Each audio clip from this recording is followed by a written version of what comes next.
Hello नमस्कार my dear student, कैसे हैं आप सब। आशा करते हैं कि आप सब बढ़िया होंगे। मैं भानु निषाद आप सभी का आपके अपने इस छोटे से वीडियो में स्वागत करता हूं। तो बच्चों, जैसा कि कल के वीडियो में आपने देखा होगा कि एक्सरसाइज 4G, जिसमें से क्वेश्चन नंबर 5 से लेकर क्वेश्चन नंबर 10 तक हमने कल के वीडियो में कंप्लीट कराया था। तो उससे आगे के क्वेश्चन अर्थात 11 से लेकर 15 तक के क्वेश्चन आप आज के वीडियो में कंप्लीट करेंगे। तो चलिए बच्चों, फिर चलते हैं हम अपने क्वेश्चन पे।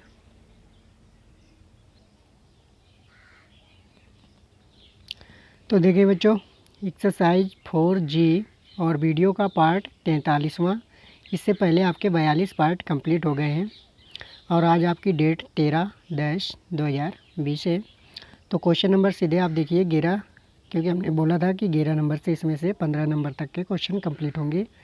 तो 11 नंबर कहता है समीकरण 2x² माइनस का 5x प्लस का 4 बराबर 0 के मूल होंगे।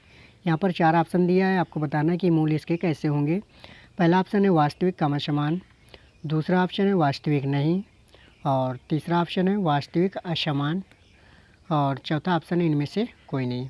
तो सबसे पहले बच्चों क्वेश्चन सॉल्व करेंगे, तभी इसके मूल बता पाएंगे।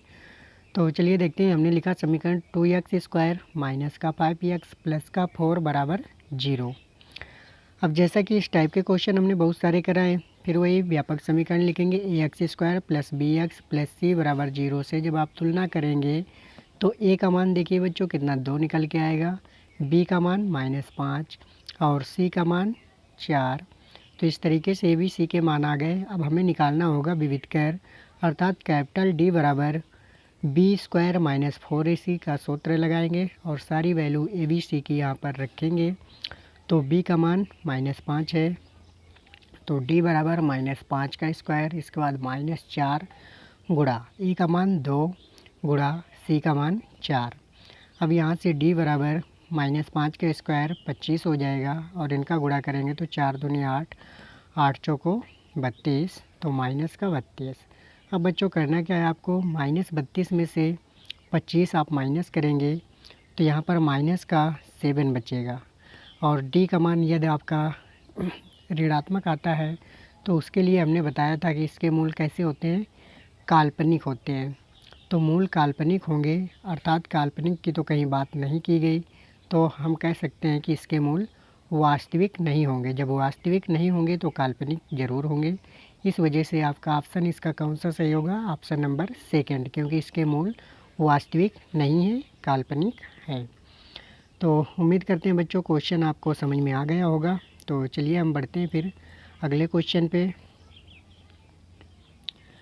तो देखिएगा बच्चों, क्वेश्चन नंबर आपका 12 कहता है कि समीकरण 2x² प्लस 5x प्लस 3 के मूलों के चिन्ह होंगे।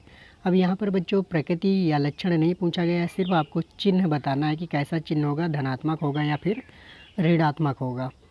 तो पहला ऑप्शन आपका दिया है दोनों धनात्मक होंगे, और दूसरा ऑप्शन है एक धनात्मक और दूसरा ऋणात्मक, तीसरा ऑप्शन है दोनों मूल ऋणात्मक, और चौथा ऑप्शन है मूलों का चिन्ह यक्स के मानों पर निर्भर है।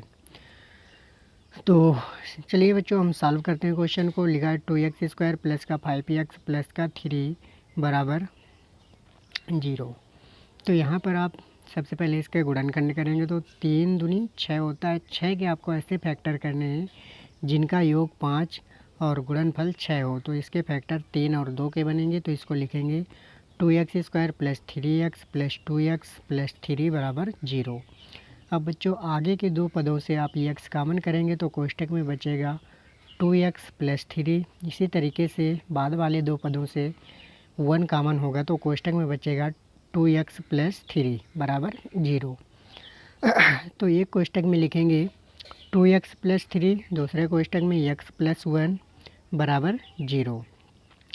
तो बच्चों जब पहली बार 2x प्लस 3 बराबर 0 लिया जाएगा तो यहाँ से x का मान निकले के जो आएगा वो आएगा -3/2। और जब x प्लस 1 बराबर 0 लेंगे तो x का मान यहाँ से निकल के आएगा -1। अर्थात बच्चों हम कह सकते हैं दोनों ही चिन्ह आपके देखिए निगेटिव आ रहे हैं, अर्थात माइनस में आ रहे हैं, तो अतः दोनों मूल ऋणात्मक होंगे। तो ऑप्शन नंबर आपका बच्चों इसमें से 3 तीसरा सही हो जाएगा, जो कि इसका तीसरा राइट आंसर है। तो उम्मीद करते हैं बच्चों क्वेश्चन आपको ज़रूर समझ में आ गया होगा। यदि कोई प्रॉब्लम है तो आप वीडियो को बैक करके पीछे से देख सकते हैं। तो चलिए हम अपने नेक्स्ट क्वेश्चन पे बढ़ते हैं। तो देखिएगा बच्चों, क्वेश्चन नंबर 13 कहता है एक दो घात समीकरण का विविध कर, अर्थात कैपिटल डी का मान +3 है। समीकरण दोनों मूल होंगे। अब बताना है कि इसके दोनों मूल कैसे होंगे। तो पहला ऑप्शन है वास्तविक नहीं होंगे, दूसरा ऑप्शन है वास्तविक समान, तीसरा ऑप्शन है वास्तविक असमान और चौथा ऑप्शन है शून्य और +3। तो चलिए बच्चों, जब विविध कर +3 है अर्थात आपको चिन्ह यहाँ पर ध्यान देना है। तो चिन्ह आपका कैसा है, धनात्मक। तो मूल कैसे होते हैं, अगर कैपिटल डी का मान आपका पॉजिटिव अर्थात धनात्मक आता है तो मूल हमने बताया था वास्तविक तथा असमान होते हैं। तो इसका ऑप्शन नंबर आपका थर्ड सही हो जाएगा। तो ये क्वेश्चन आपको सॉल्व कुछ नहीं करना, सिर्फ आपको इतना ही बताना था। अगर आपको ये पता है कि डी का मान माइनस में है तो क्या होता है मूलों के लक्षण, और अगर प्लस में है तो क्या होता है, और अगर डी का मान 0 है तो क्या होता है। तो ये 3 पॉइंट जिस समय हमने एक्सरसाइज विविध कर डी वाली पढ़ाई थी वहाँ पर हमने तीनों ही पॉइंट बताए थे कि क्या होता है। तो अगर आपने वो पॉइंट कंप्लीट कर रखे हैं तो ये क्वेश्चन तो आपको देखते ही बन जाएगा, इसमें कुछ सॉल्व भी नहीं करना। तो चलिए बच्चों, हम बढ़ते हैं अपने अगले क्वेश्चन पे। तो देखिए बच्चों, क्वेश्चन नंबर आपका 14 कहता है कि समीकरण यक्स कोष्टक में x-3 बराबर 0 के मूल होंगे। ऑप्शन है, पहला ऑप्शन है 1 और -3, दूसरा ऑप्शन है 0 और -3, तीसरा ऑप्शन है 1 और 3 और चौथा ऑप्शन है 0 और 3। तो इसको सॉल्व करते हैं बच्चों। सबसे पहले यक्स कोष्टक में x-3 बराबर 0, तो x की वैल्यू यहाँ से एक बार 0 आएगी, और जब आप x-3 बराबर 0 लेंगे तो x की वैल्यू यहाँ से 3 निकल के आएगी। तो इस तरीके से इसके मूल क्या निकले, 0 और 3। तो हम कह सकते हैं कि हमारा इसका राइट आंसर का क्वेश्चन का जो राइट ऑप्शन होने वाला है वो चौथा है, क्योंकि इसके मूल 0 और 3 है। तो उम्मीद करते हैं बच्चों ये क्वेश्चन तो आपको ज़रूर समझ में आ गया होगा, क्योंकि बिल्कुल ही इजी क्वेश्चन था। आपको कुछ करना ही नहीं, सिर्फ x की वैल्यू निकाल के बता देना है। तो चलिए बच्चों, हम बढ़ते हैं फिर अपने अगले क्वेश्चन पे।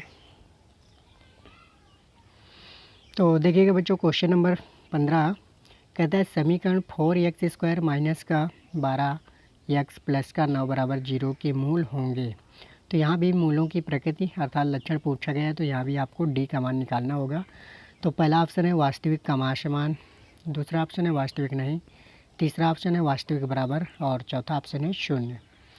तो यहाँ पर इसको सॉल्व करते हैं। 4x² माइनस का 12x प्लस का 9 बराबर 0।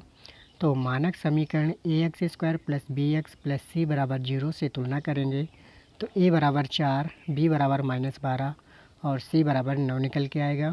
इसके बाद हम कैपिटल डी अर्थात विभेदकर का सूत्र लगाएंगे। तो कैपिटल डी बराबर b² माइनस 4ac, सारी वैल्यू यहाँ पर पुटअप की जाएगी। तो कैपिटल डी बराबर -12 का स्क्वायर माइनस 4 गुणे 4 गुणे 9। तो यहाँ पर हो जाएगा कैपिटल डी बराबर -12 का स्क्वायर 144 होता है, और जब इनका गुणा करेंगे 4 गुणे 4 गुणे 9 तो 144 आएगा। तो 144 में से 144 जाएगा तो 0 आ जाएगा। तो डी का मान यहाँ से 0 आया। तो ध्यान देना बच्चों, आप लोग ऐसा ना करना कि डी का मान 0 निकला तो ऑप्शन नंबर चौथा सही बोल दिया कि शून्य होगा इसका मूल। तो यहाँ पर हमने बताया था कि शून्य होता है, उसकी प्रकृति कैसी होती है, तो मूल वास्तविक तथा बराबर होंगे। तो वास्तविक और बराबर आपका थर्ड ऑप्शन है, तो इसका थर्ड ऑप्शन सही होगा, ना कि फोर्थ। और आप लोग जल्दबाजी में हमेशा गलती कर देते हैं। यहाँ पर जैसे ही देखा कि डी का मान शून्य आया तो ऑप्शन नंबर चौथा शून्य लिखा है वहाँ पर टिक कर दिया, तो ये गलत हो जाएगा। तो आशा करते हैं बच्चों क्वेश्चन आपको समझ में आ गया होगा। तो चलिए फिर बढ़ते हैं अपने होमवर्क के क्वेश्चन की तरफ। तो देखिएगा बच्चों, होमवर्क के आपके आज के भी 2 क्वेश्चन हैं, दोनों ही बिल्कुल इजी क्वेश्चन है। तो पहला क्वेश्चन है 5x² माइनस का 4x प्लस का 2 बराबर 0 के मूलों के लक्षण बताना है, अर्थात मानक समीकरण से तुलना करके ABC के मान निकाल के कैपिटल डी निकाल के उसके बाद उसकी प्रकृति अर्थात मूलों के लक्षण बताना है। दूसरा क्वेश्चन है 3x² प्लस 2x माइनस 9 बराबर 0 का विविधकर ज्ञात करना है। तो ये भी सेम वैसे ही करना है, यहाँ पर लक्षण नहीं बताना, केवल आपको विविधकर डी का मान निकाल के छोड़ देना है। तो बच्चों ये रहे दोनों क्वेश्चन आपके होमवर्क के।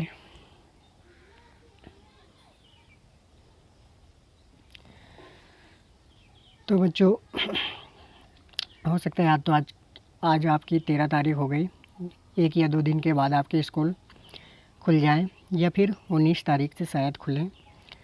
तो चलिए बच्चों, फिर मिलेंगे हम अपने अगले वीडियो में। और बच्चों यदि आपको वीडियो हमारे पसंद आ रहे हैं तो एक बार जाकर यूट्यूब पर हमारे चैनल को सब्सक्राइब ज़रूर कर लेना।